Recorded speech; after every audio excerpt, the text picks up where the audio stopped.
Hello,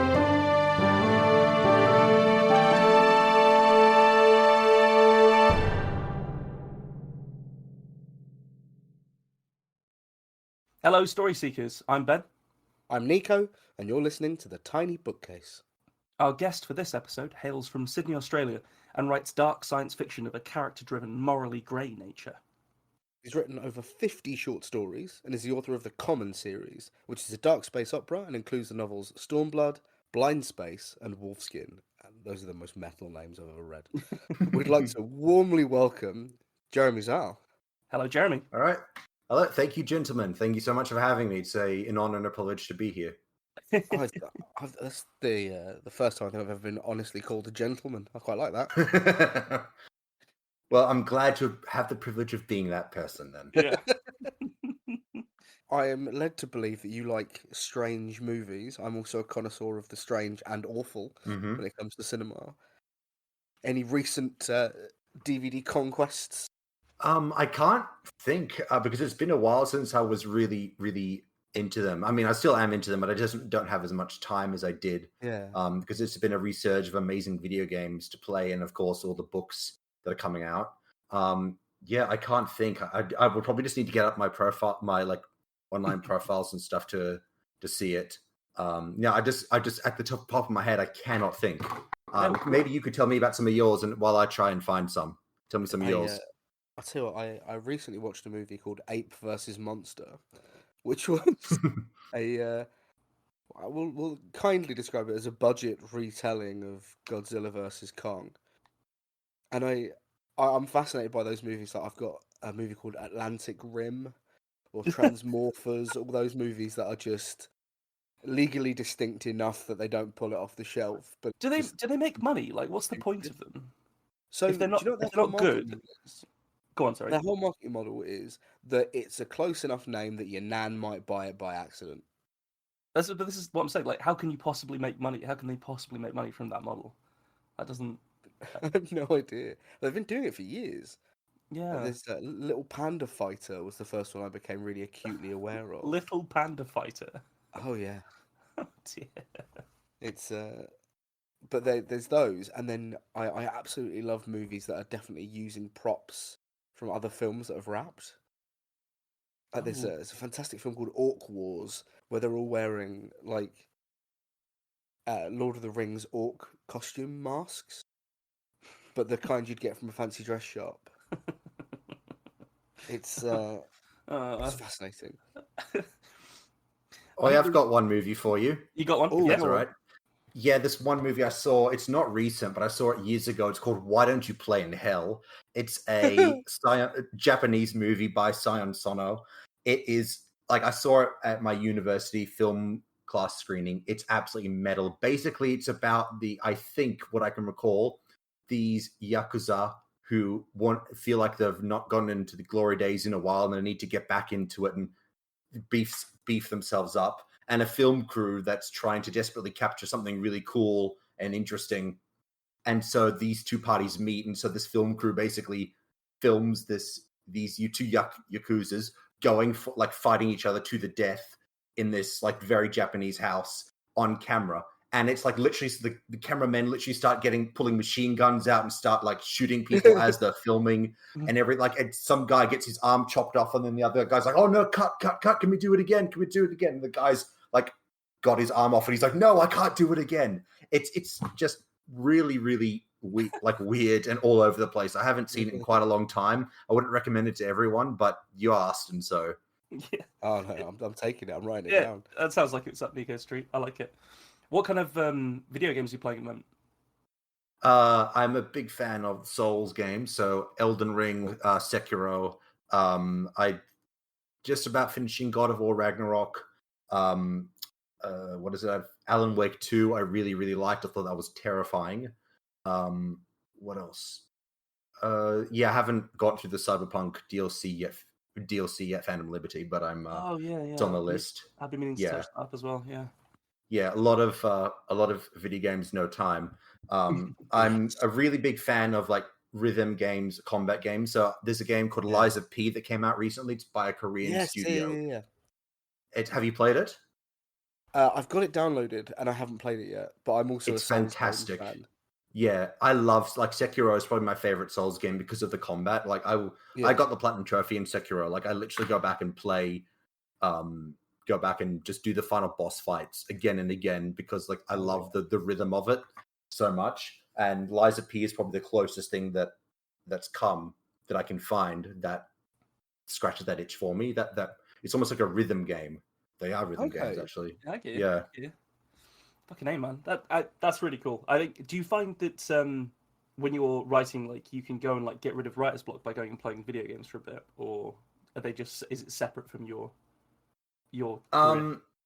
Yes and no. I think that in terms of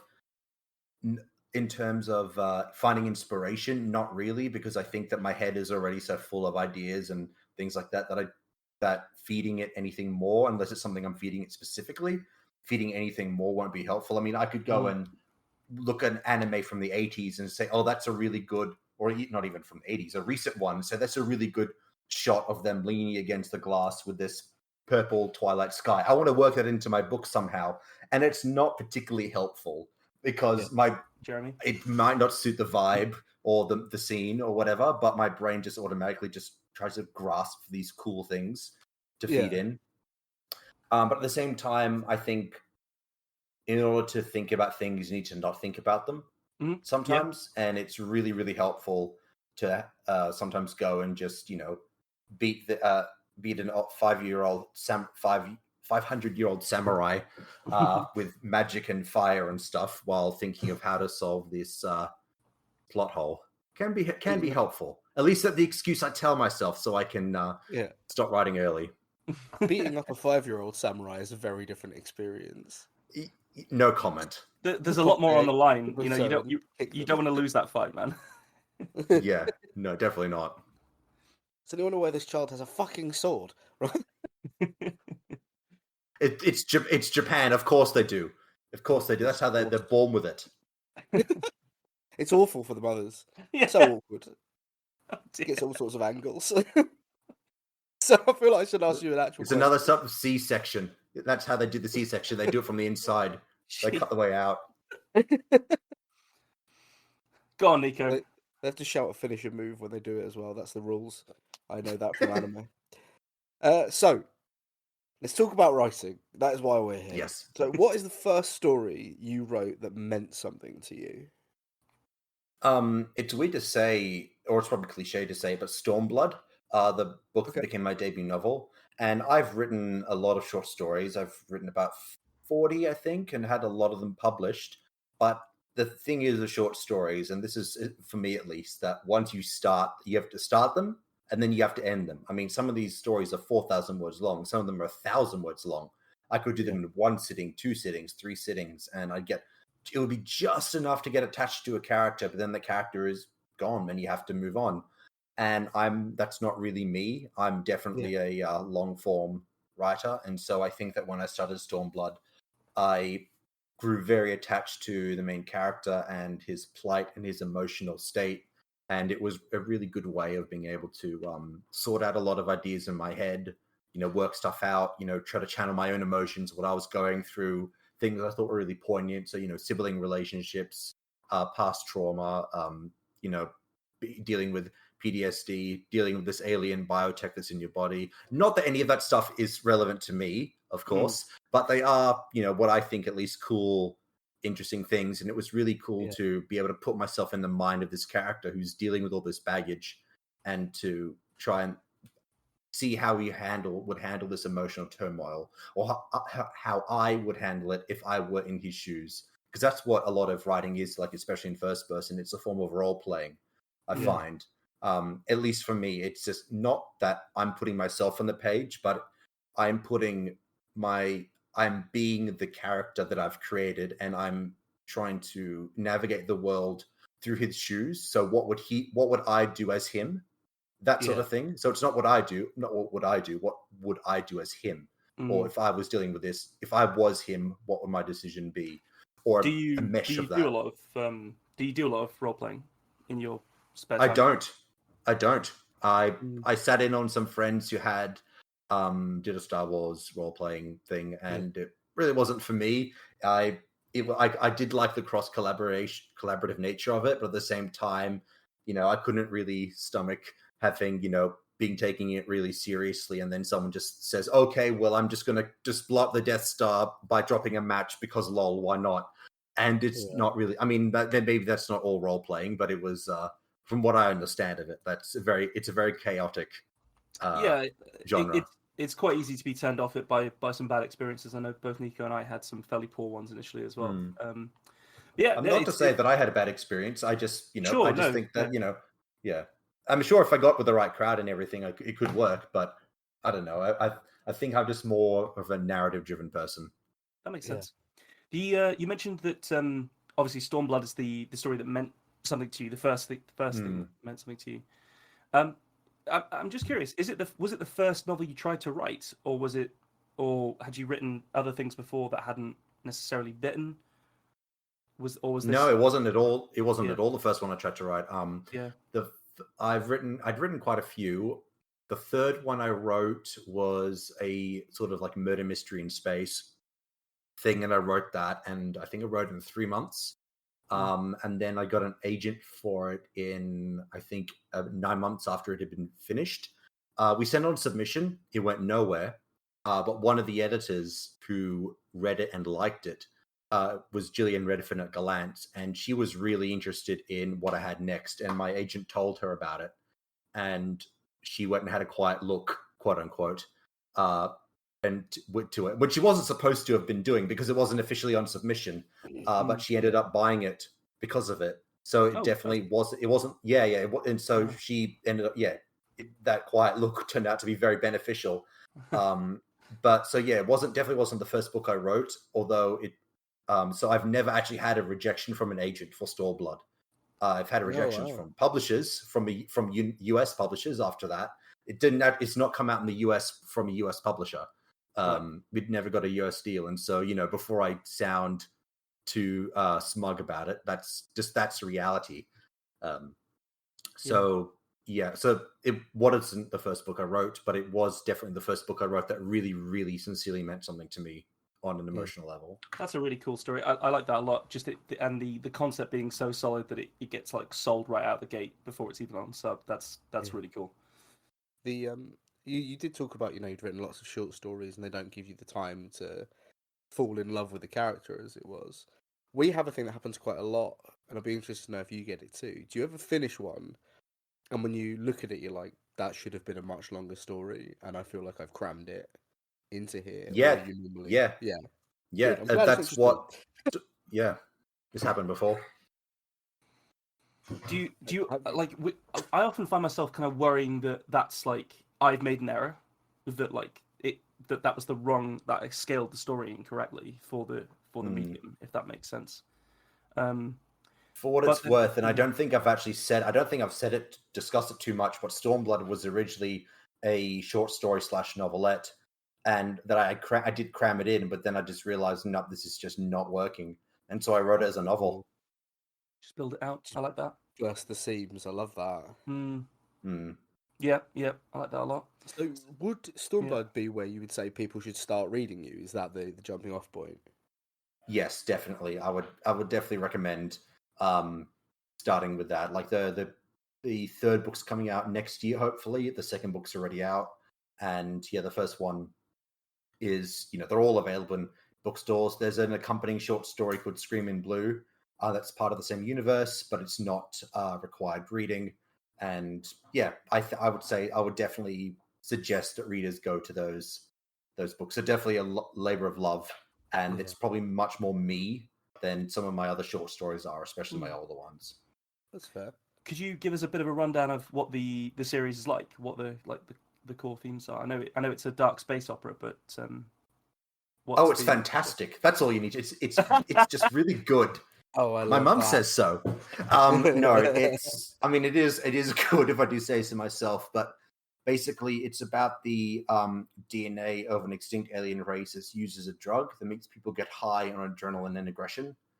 The main character is a former soldier who's still pretty young, went to a war, to escape an abusive father, left his brother behind, went to this war, found a new family through his fellow soldiers, and the only reason he survived this war is because of the bond that he formed with these guys. But then the war's over, and yet they all still have this alien DNA in them that makes them literally get high on danger and trouble, and literally has people committing arson just to get high, basically. This drug helped them win the war, but now that the war's over, they've got thousands and thousands of ticking time bombs walking on the streets. That's Anyway, an incredibly cool concept. I love that Thank you. already, like right out of the gate. I like that a lot. If you say the word mechs at any point, I'm going to assume that you just crept into my dreams at some point a few years ago and wrote this specifically for me. So then afterwards, he finds out that his former soldiers are being killed. His squad mates, his squad leader actually is dead, and that his estranged brother is the prime suspect. And so basically he has to investigate, and his brother doesn't want a bar of him. And so it's about his loyalty to his old family versus his real family, his new friends versus old. And yet the more closer he gets to the truth, the more danger he's in, the more addicted to the danger he becomes, the more addicted to violence and aggression he gets. And he thought that he left that behind. And so it does not go well for him, let's just say. In some cases, it goes far worse for the bad guys than him. But yeah, he goes through a lot, and emotionally and physically.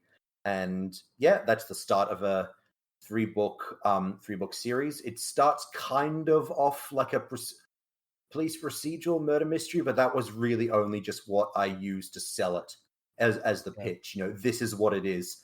But it is a space opera, and it gets progressively more space opera with each book as they go along. And halfway through the first book, you find something about the alien race that this drug Stormtech it's from. And these other aliens come to them and they say, hey, there's actually a lot of baggage here, and there's a bit of a background here. And it's not really a spoiler to say it because it's on the back cover of book 2. But the aliens aren't quite so extinct, and they're not friendly. And things get off from there. So yeah, I think it's pretty damn good, if I do say so myself. It sounds well up my street.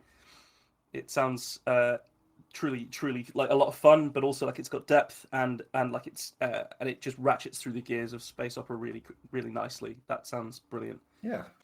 So I want to transport you for a moment to, say, you're walking along a beach and the sun's just come up and you notice something strange on the horizon, and pulling out of the ocean, a spaceship rises, and then a grappling hook shoots towards you, grabs you all around your body, pulls you rapidly towards it, and you find yourself inside this spaceship with an alien pointing its finger at you. He speaks. Hello, friend. Hello? Welcome to my ship. You could have bought me dinner first. No, well, dinner is a human concept, as are credit cards, and I will be stealing yours at the end of this. Now, I need books. So, I'm going to make you an offer. Either you may receive my probe, or you may give me a book that will better help me understand you. Which do you choose? I'll give you a book. That book is Reasons Not to Probe the Human. It's an underrated classic. I've not read this one, as you could probably tell from my extensive probe collection. Tell me more. Yeah, you just shouldn't probe me because, I don't really do well with playing. I'm more of a play hard to get person, so probably best not to go for that. Oh, you want me to light candles? What is this? I think it's the first time we've seen it get turned around on the aliens so hard. This is great. You definitely should have bought me dinner. Well, I can give you half of a cheese sandwich, but I need the other half. Oh, okay. I'll take that. Okay, I'm going to drop you in the ocean again now. Farewell. Farewell. You are dropped off by the alien, a thoroughly confused alien who exits the encounter, checking his life choices. I think. Did I Brilliant. miss the alien again? You did. Oh, it always turns up when I'm not in the room. So when you are you're writing your novels and you have a first draft and you're happy with the sort of shape of the story, what then is your editing process? Well, generally, I think it's getting the book down first because I know people who do edit while they write. I do not. I will go back and fix things, especially in this earlier chapters that need to be addressed, so I have a foundation to build off of. But for the most part, it's word vomit. Just get it all down, then decide what to do with it. I need to see the whole thing in front of me to completely understand it. I'm actually having this issue now with the new book that I'm writing. I'm not even at the third chapter, and I'm like, okay, it seems to be getting pretty long. But it's for me, I just need to write it all and then trim it back later, and then I'll probably need to go back and beef up the emotion and the descriptions, and probably add a few more scenes and cut a few repetitive things down, and then trim it down again to size. Basically, it's very non-linear and all over the place and sporadic. And I would not recommend my method to anyone who is not insane. Or it's not me. So yeah, it sounds like you get the story out and then you turn it into a book by beating pretty it to much. submission. Yeah, I like that. Pretty much, yeah. Probing it, if you will. Yes. It'll come back. I'd be careful. It does the obviously because you created a trilogy. Is there like a longevity to any of your planning? Do you sort of have an idea of where you're going, or do you find out as you go entirely? A bit of both. When I started writing these books, I obviously wanted to have more books in them, but I had no idea how many they would be or how far they would go. Because especially traditional publishing, you don't know what they're going to offer. And the offer we got was originally 2, but they then ended up saying 3. And if they did say, no, it's got to be 2, then I would have been in a lot of trouble if I had a plan. Fortunately, I did not have a plan. And so, I just basically came up with it all. Although I will say that when I started writing book 2, I did plan it a lot more extensively. Like book 2 was very, very much planned. And it was a lot more, it was a lot more long-term, I think. So like I was able to write whole scenes and chunks of the book, knowing that, okay, we might not get the payoff now, but we will down the line. And I just would be beefing the audience up for that. What did that planning process look like for you? Was it like index cards on a wall, or just a document you were just typing through? Basically a document, which is not very good for long-term planning. I'm probably going to start using more index cards and things like that later on in my studio apartment, because I'm basically have this place to myself, so no one else would. It won't be like someone else comes home and stumbles across like the mad doctor in his basement saying, "What are you doing? You can't do this here." Yeah, exactly. This is so no one gets to see my conspiracy theories. It's all me. But at the same time, with the third one, I didn't plan it as much. I think I had the broad strokes down. It's what I call a floating outline, right? I had the big set pieces, the broad strokes. I knew where I wanted to end up. I knew the big moments needed to happen to get me there. And then I just started working out the things in between that helped me get to those points. But there were still things that surprised me, that I did not expect to write at all. And they just turned out this way. And I'm very, very happy with them. Yeah, that's great to hear. Was Blind Space your favorite one to write for that reason, or was Oh God, no! No! It was the hardest one to write. Okay, I was just checking. Yeah. No, oh my God, it was like definitely the toughest. Like I've had obviously it was also the book that first book I wrote under contract, and then I think a year after I started writing it, we had this little thing called COVID, which didn't help, and so there were a lot of other factors that made it very difficult, and that carried on to book 3 a little bit. And so it definitely wasn't the easiest one to write at all. The third one was much easier, not always, but I think the last year of writing, like 2023, was probably the best year of writing I've had in quite a long time. It's going uphill from there. But no, book 2 was probably the toughest for me to write. But I think that was more to do with me and what I was going through rather than anything to do with the narrative itself. Yeah. And to be honest, I'm still new at this. I mean, when did I get the deal? I think I was 23 when I got the deal. And I was like 24, 25 when I was writing my first book under contract, and it was, I was thrown head first into the deep end, and I put a lot of pressure on myself to make it work. How And did you survive that? I didn't. It was difficult. It was needed to learn to take a step back and to not think, oh, the world's ending because what I've written today doesn't actually rock the world. Or it's okay to write too much. Like, for example, I would always be worried about word count. Oh, the book's getting too long. It's getting too long. It's going to have to be cut back. And I'd be like, trying to like trim sentences back as I wrote them. Would be writing a paragraph and deleting it because like, oh no, it can't be too much. And it's all this like, it was more like anxiety induced than anything, and just letting myself, go into a mental rabbit hole than anything else.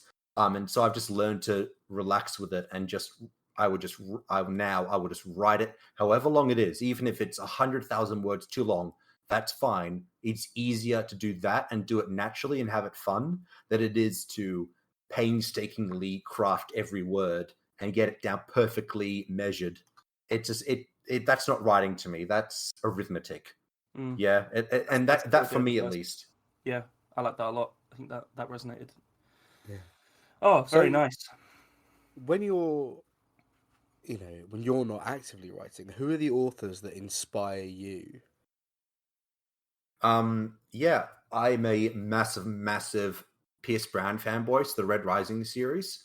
I love his books. Basically, like everything that I love about everything I love about literature, and the emotions that I want to get out people to get from my books, I get from him. So riveting action sequences, strong emotional cores, betrayals, feelings of hopelessness, and then hope.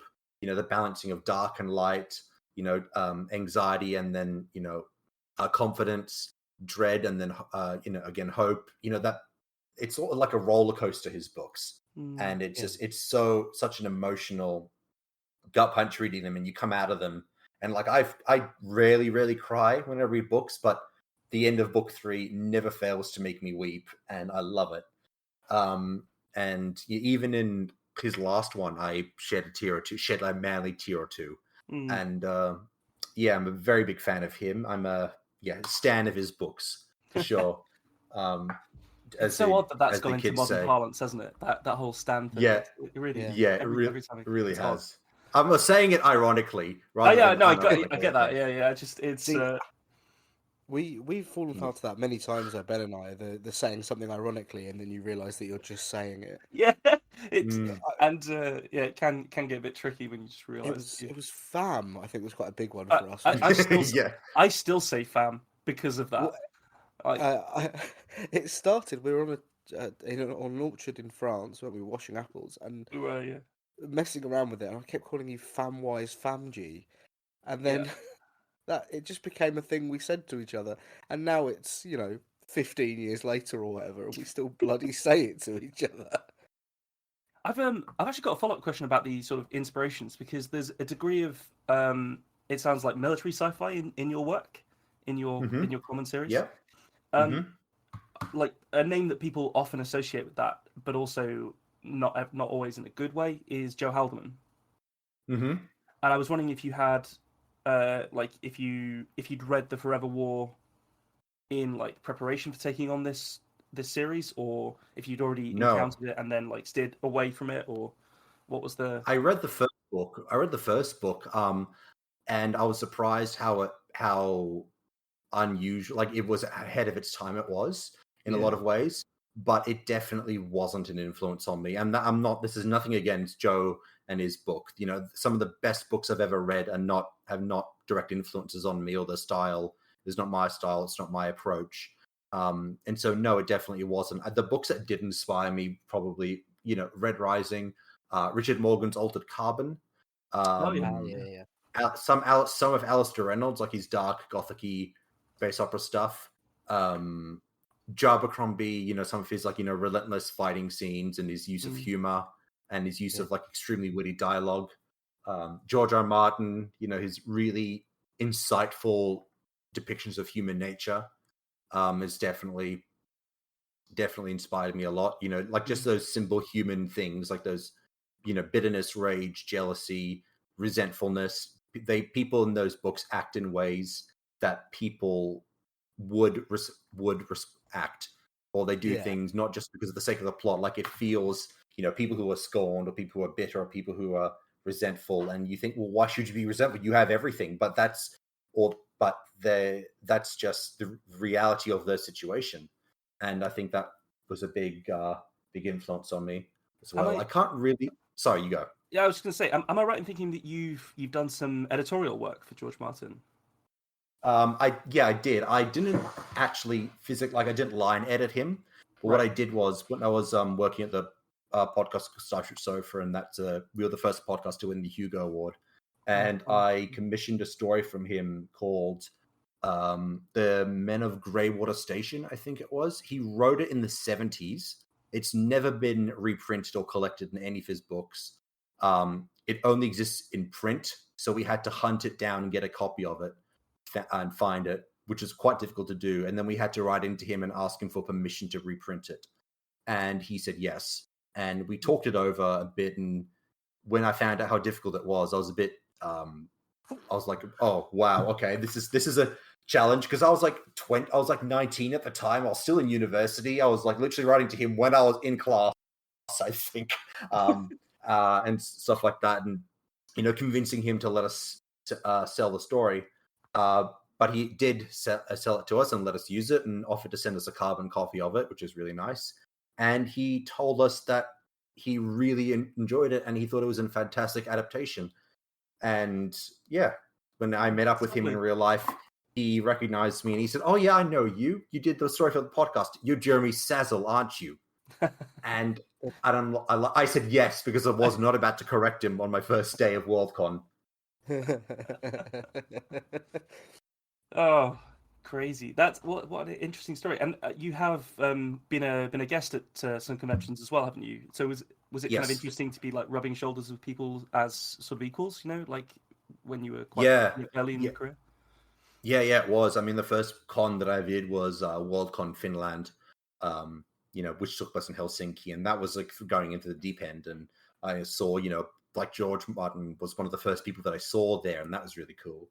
When I went to Dublin Worldcon, I had the book deal by then, and I went to a party hosted by my publisher, Galance, and George Martin was there, and his editor, Malcolm Edwards, was retiring, and it was basically his retirement party. And Malcolm Edwards was the guy who picked up Game of Thrones, who said yes to it, let's go.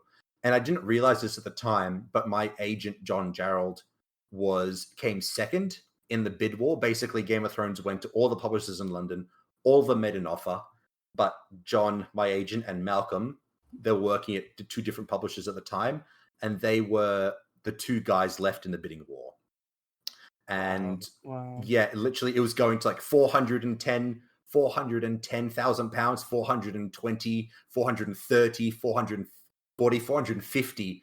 And my agent, John, he stopped at 450 because he thought it was enough. The other guy, Malcolm, got it for £460,000, the first three books. And that was in the early 90s as well, so that was a big... It was in the early 90s. And then afterwards, George says, and I'm standing there with John and Malcolm and George, and then George goes and says to everyone in the room, afterwards, John comes to me and said, "I never wanted the books anyway. I was just doing this to screw with Malcolm." And then afterwards, I heard him going over to him, and George said to John, like literally like in front of me, you know, "It's not quite true, but it does make for a good story, doesn't it?" And that was fun. Yeah, we've had a little bit of contact with John Gerald actually, because we've had Chris Beckett on quite early on in the podcast. Oh yeah. Like really interesting stable of writers that he operates. Yeah, but it is really nice to, you know, vibe. It is really nice to vibe with all these other writers and you know, as your colleagues and stuff like that. And you know, because a lot of these people I was reading when I was growing up and I admired for a long time, and then you just, you know, oh look, he's over there, and you just chat and have a beer with them and be cool with them, and it's really, really nice. I was on the way to the Glance party, and I was in the cab with Joe Hill, because he's married to my editor, and so we're just riding in the taxi there and just talked about movies and action movies, and talked about why Mad Max Fury Road is like the best movie of all time and It's a stuff like good that. fucking movie. Yeah, it a is a very good good movie. Yeah, Must do. it's a documentary about Australia, and it's Are you- it's a fantastic documentary. Are you psyched at all for Furiosa? Oh, absolutely, I Yeah? am. Absolutely, yeah. It's filmed. It's filmed not near where I live, but it's filmed like in my state, and I know people who have worked on it, as like in the camera department and stuff like that. So yeah, I'm really really psyched. Oh, wonderful. I'm looking forward to seeing Big Chris hopefully go absolutely mad on camera. I want to see Yeah. what he can do when he's not Oh, yeah, on the Marvel leash. Hemsworth's in it, isn't he? Just Yeah. trying to break that Thor stank. So Wonderful. let's go. I'm going to push it back to your writing because that seems only right. Have you ever associated a specific song or piece of music with one of your characters? Oh, I absolutely have, and I have a list. Do you want to know? Oh, a list. Yes, I do. So I usually use music when I'm trying to get into an emotional state of the character, or either it's really emotional, or I'm trying to hype myself up to write an action scene, right? And I can't usually do lyrics, but in some cases I can if I'm really pumping out the emotion or pumping out the action. And so these books are written in first person, and so it's primarily concerned with the emotional state of Fukasawa, who's the main character. And after he goes through, betrayal, or sees one of his friends die, or goes through something that's incredibly difficult to deal with, either physically or emotionally, or has to bear some sort of burden, or broods, I always find it really helpful to channel these songs. And so some of them would include Hallelujah by Leonard Cohen, Samsketi by Sigur Rós. It's called Untitled 3, or pretty much any Sigur Rós song. Sigur Rós is great. That's some really atmospheric stuff right there. I saw them live in Sydney last year. They were cool. jaw-droppingly amazing. Yeah. Sound of... Sorry, you go. I was going to say, they did a version of The Reigns of Castamere for the Game of Thrones show. They did. It was haunting, absolutely haunting. Very, very. It's very Sigur Rós as well. And I'm surprised, it's like even like the click of distortion you can hear. Like, I'm surprised that they used it, but I'm glad they did. Yeah. Disturbed, Sound of Silence by Disturbed, the cover song. Nothing Else Matters by Metallica. I don't know, for some reason I get a very almost like wolf, like an image of a wolf standing on a hill from that song. I don't know what it is. It's something about the tone of it. Just gets me. To use a Gen Z term again, it's just the vibe. I tell you what, there are loads of versions of that song as well, because everyone's done their own cover of it, and it's always it seems to translate really well to other people's styles. I'm a big fan of that track. Also, The Unforgiven, which is great, and that's used as a chapter title in Stormblood as well. Human of Monsters and Men, Icelandic band that were also in Game of Thrones, in season 6. The song Jupiter by Sleeping at Last, and that's also the last chapter of Stormblood is named after the band. So it's really woven into your work then. This is fascinating. Yeah, pretty much. A lot of people tell us that they either don't listen to music at all, or they don't necessarily associate their characters with music, but they use it for atmospheric, vibing. But this is really interesting that it's woven in even to the chapter titles inside your book. I love it. It's definitely. Really cool. There's a spaceship in book 3 that's named Samsketi after the Sigur Rós song, and cool. Stuff like that. Like, I really do like weaving it in, like just things that mean a lot to me. I just like that little personal touch. And also this is actually very unusual considering that it's on this list. It's a song by a Mongolian band called The Who. It's called Sugan Esena. I think it means Black Thunder in Mongolian. It could be wrong. It was used in the video game Jedi Fallen Order, the Star Wars game. And I used that. It was written for the game. And I listened to that song on repeat when writing this one chapter in Wolfskin. I don't want to say what the chapter includes, but it's a very stand up, punch the air, like, taking, like, really giving it, seeing people who deserve it get the justice dues, like get the just desserts, seeing these people rise up after they've been beaten and thrown into the mud. And I just put that song on for over and over and over again, and it just worked for me so much. Brilliant. Nico and I are big fans of the Who. We've seen them. Oh, really they're nice, wasn't great. Oh yeah, well, yeah. They were playing like 10 minutes away from where I live, and I couldn't go because I had COVID. Oh no! Oh, no. I was so annoyed. Yeah. Oh, I could have gone, but I didn't want to do it. It would have been so irresponsible of me. Yeah, no, that was the right call. That was the right call. I mean, if you do get a chance to see them, like, please do, because they are phenomenal live. I will. It's so good. And I saw that. No, please. Sorry, you go. I was only going to say there was this one other song. We'll go back to the Who, but there's only one other song that I want to throw on this list. It's called "Ashes in the Snow," and it's by a post-rock band called Mono, Japanese post-rock band. Oh.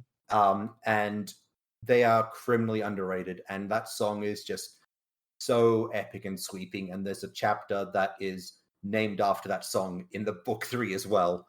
So yeah, it very much written into my work. I love it. Yeah, there's I was only going to say there's a really cool thing happening, especially in metal at the moment, which is this kind of cultural diversification of the sound, because we've got most of what we can get out of traditional metal. So now you've got really great bands like the Who, like Alien Weaponry, who are all Maori, Wadruna, who are doing a bunch of traditional Norse folk, but with some modern instrumentation. Yeah. Would you classify Elvati as well in that bracket? Oh, I reckon so. Yeah. Yeah. Mm. It's really cool to see it happening. This, guitars, bass, drums, vocals, whatever. But where we're from, we have these instruments, and we're gonna put them in, and it's meaning that metal's kind of more alive and multicultural than it's ever been, and I'm just in love with it as a thing.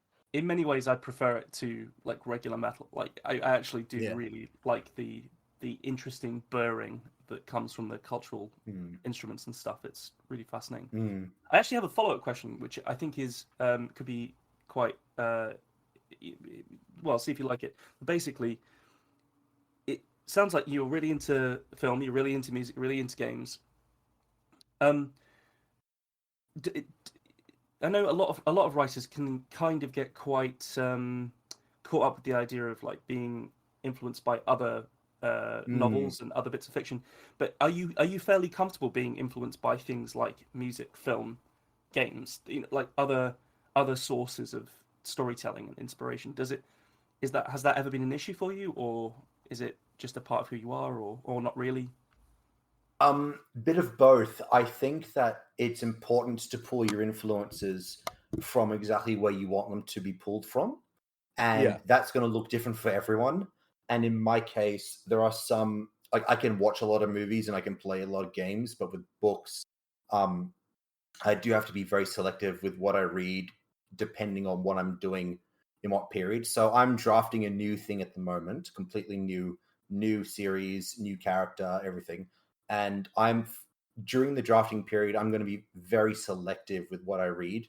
I will read books that are similar genre-wise and similar tone-wise, and basically books that hit the same narrative beats and emotional beats that I want, because I don't mind being influenced by them, because I know that influence is inevitable, and it's literally like, if you say, well, I'm not going to read anything because I don't want to be influenced. You could be, are you not going to listen to radio when you're in the car? Are you not going to go to the cinema when you're with your friends? Are you not going to go to a restaurant and listen to the music that's playing? Like, at what point, where do you draw the line? You could literally just go to a part of your city that you've never been to, and the architecture could just stick in your head and you could write it in a story. I mean, where does it end? And so for me, there are certain books I won't read. For example, I am not going to be reading the next 2 books in the Altered Carbon series, because they were a really big influence. Altered Carbon was a big influence on Stormblood, but I'm going in a very different direction. Yeah.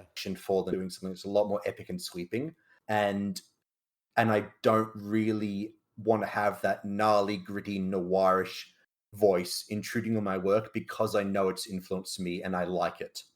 So I'm aware of my blinds. I'm aware of my blind spot in a way. Like I don't want to unduly influence me. So I am reading things that are a lot more epic and a lot more sweet in scope. Like there's a series called The Sun Eater. Into the book called Empire of Silence, and I'm reading that, and it's set 10,000 years in the future, but it's steepled in history and Roman Empire and Plato and all these different types of literature and all these different epic poems like Romance of the Three Kingdoms and that sort of thing. Just pull, like, not that it it's about those things, but it just pulls on them that it's 10,000 years in the future where people are still quoting the Bible or still building colosseums with white pillars and marble and still addressing their kings as your radiance or the emperor and stuff like that. And that is the sort of stuff that I want to pull from. And so I will read that. But at the same time, as I said, there are things that I won't read because I don't want to be unduly influenced. At the same time, there are things I can read that I know that the style is so different from what I want to do that it doesn't matter that it won't intrude on my voice. It won't intrude because I know that it's so wildly different that it won't be a risk. Yeah, you can still read The Very Hungry Caterpillar because you're unlikely to write. Yes, he eats one apple and then one slice of salami. That's right. There's no fear of that. I would rate it if I picked up your latest work and there was just a bit where inexplicably he ate all of the same, your lead, he or she or they ate all of the same things as The Very Hungry Caterpillar and then carried on like nothing had happened. I might have to do. I'm going to do it. I make that vow to you now. I'm going to put that somewhere. You heard it here. You heard it here, folks. You have to do it now. You've made it. You've made a vow. Yeah, set in stone.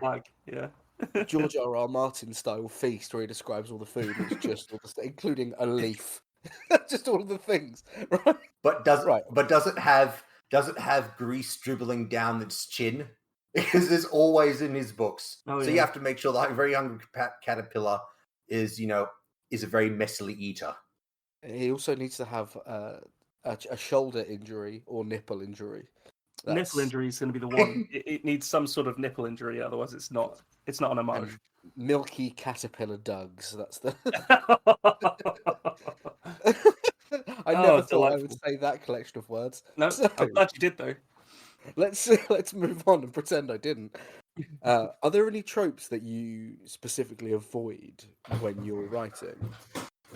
Yeah, definitely. Okay. One thing that I really am not a fan of is shipping characters at random, and that's nothing to do with what other people do with their own books or other people do with fandoms that they enjoy. That's fine, but for me personally, with the things that I write and the things that I enjoy reading, I just find it really interesting that certain slices of fandom will look at any relationship or any friendship and try to determine if they're really in bed together and doing it. I think that friendship and brotherhood and sibling relationships and platonic relationships are still very important. And I'm just not, I think that I'm a bit, taken aback when you can have a very beautiful, nuanced relationship between, for example, two men and, men traditionally don't show their emotions because of toxic masculinity and a myriad of other reasons. And, that's obviously a broad sweeping statement, but men aren't as good as being open as they should be, I find. And, maybe depicting that in a healthy, respectful way in fiction. And then someone comes along and says, yeah, but are they banging? There's a big thing at the moment with the concept of coding, isn't there, where characters are coded a certain way. And I do like it because it means that there are audiences who are connecting with characters in new ways. But also not every character needs to be neurodivergent coded or queer coded and I think you are right in that people are always looking for it instead of stumbling on it and being thrilled that it's there. I mean, I'm not going to comment on what other people, may choose to do, like other writers especially, it's absolutely their playing field, their business. But yeah, I find it as a writer of my own stuff and as someone who is engaged in other media, I just find it a little bit odd. And I just, if you want to tell that story, see that story, go and create it. Do your own thing. Great, more fiction for the world. But please don't, tread all over mine. Don't twist my narrative. That's just my take on it. The other one that I'm really not fan of is the chosen one trope. I'm much more interested in having these characters earn their destiny and carving it out of the world and not having it handed to them. If it's instead of just, someone saying, this is the prophecy, this is what you will do, yada, yada, no, I want them to earn it. I want them to go and say, screw you. I don't care what the odds are against me. Screw the odds. I'm going to do it my way. And they go and do it and are successful. That's the sort of thing I want to see. I think that makes a lot of sense to me. The chosen one is such an odd thing to be repeated throughout literary history. Really, it's odd, and it's. I mean, can people really relate to it? I think is that the fundamental. Yeah, I know. It's not. That kind of pressure in the real world leads people to fall off the wagon and just get into serious sort of mental difficulty, doesn't it? But yeah, I really like the way that you described just carving out their own destiny. I think that's what excites me in fiction as well. So I like that. Well, I mean, speaking personally as a chosen one, I completely disagree. Nice zigzag. Chosen to take out the trash to later on today, are you? Yes. Well, I might do it. It depends if I can be bothered. As foretold. As foretold. No. As written. As written. It is written. So close to calling you the Lisan Al Gaib then. We were going to get infringed. I will quickly share the story while we're on that. Are you aware of the game Blood Bowl, Jeremy? Not particularly. So it's a miniatures game set in the Warhammer universe that it plays like American football. And there are certain things that will always happen. Like if you just need to roll anything but a 1 on a dice, you get to roll a 1. It always happens, especially if it's going to be costly. And I said this to an opponent the other night. I said, don't do it. You know what's going to happen. You're going to roll a 1. And then it happened. And he said, as written, and I didn't mean to, but very loudly, I responded by yelling, Lisan Al Gaib. And then realised that an entire building full of people had turned to look confused at me. Not everyone has seen Dune 2 yet, unfortunately. No. Those fools. So, Jeremy, what's your next project? I think we touched on it earlier, but is there anything you can talk about? I can, but I don't want to because the ideas are still pretty fragile and I'm still meshing them around in my head and I don't want to get anything concrete down and make it real. I completely respect that. Like that's something that I've struggled with before, where you start to tell people ideas too early, and then it feels like you've sort of done it, or that they break apart. So yeah, absolutely, that's absolutely fine. There are things that I can talk about, though. Mm-hmm. I will say that it's going to be a science fiction that reads like fantasy, so science fantasy basically, like Dune, like Red Rising, that sort of thing. And the majority of the cast members are going to be half human, half alien. Ooh. Okay. That's a good teaser. I liked it. I will say no more. When you are ready to say more, where can our lovelies find you online to see what you're saying? They can find me on Twitter/X at Jeremey Szal. They can find me on my website, jeremyszal.com. And they can also, most importantly, find me on Substack, so it's just jeremyszal.substack.com. There's a sign up form on my website and on my Twitter that leads to a newsletter, and so that's probably the best way to remain in touch and get all the details, because as you know, social media bots and algorithms are such a crapshoot, so that's probably the best way. If you really are interested, that's probably the best way to ensure that you don't miss anything crucial. And if I basically will, when book 3 comes out, or if I have a new deal or anything exciting that happens, or if Spielberg comes to wants to personally helm the TV show adaptation of my books or anything like that happening, I will shout about it loudly everywhere. Brilliant. So, Constantly, as loud as you can. well, if that happens, you'll be hearing it from me over in England, but it's never going to happen. So, I have had interest from film area studios before, but nothing has gone. Nothing's transpired ultimately, obviously. But that's extremely common. So I've heard. I mean, hopefully that happens for you at some point, and all the best. Really, I mean, thank you so much for joining us. I think I've really enjoyed talking to you. I feel like we've got a really you similar too. taste in like music and games and film and stuff. It's been been really great. cool, and I love everything you said about the Common series. Stormblood, Blind Space, and Wolfskin. People need to go and check those out. Definitely go and sign up to Jeremy's newsletter. And yeah, I think the only thing left to say is just thanks again for coming on. Yeah, thanks so much for inviting me. It's a pleasure to be here, gentlemen. You've been lovely company. Gentlemen again, I like it. Thanks for joining us for this episode of The Tiny Bookcase. Remember to subscribe, otherwise you're going to miss out on the future fun. Also, tell a friend. If you like this episode, link them to it. We'd be tremendously grateful. You can follow us on Twitter at BookcaseTiny, Facebook at The Tiny Bookcase, and Instagram at BookcaseTiny for updates. Speaking of supporting the podcast, well, magic can only take one so far. The Tiny Bookcase is supported by the generosity of its patrons. Those kind souls have really kept my belly full the last year. Let's cast a spell for them, shall we? For rich ginger tones on their scalp, let us cast the Orangi Hedondo spell for Scott Byrne. And for general fabulousness, why not the Ooh La La How's Your Mother spell on Matthew McLaren?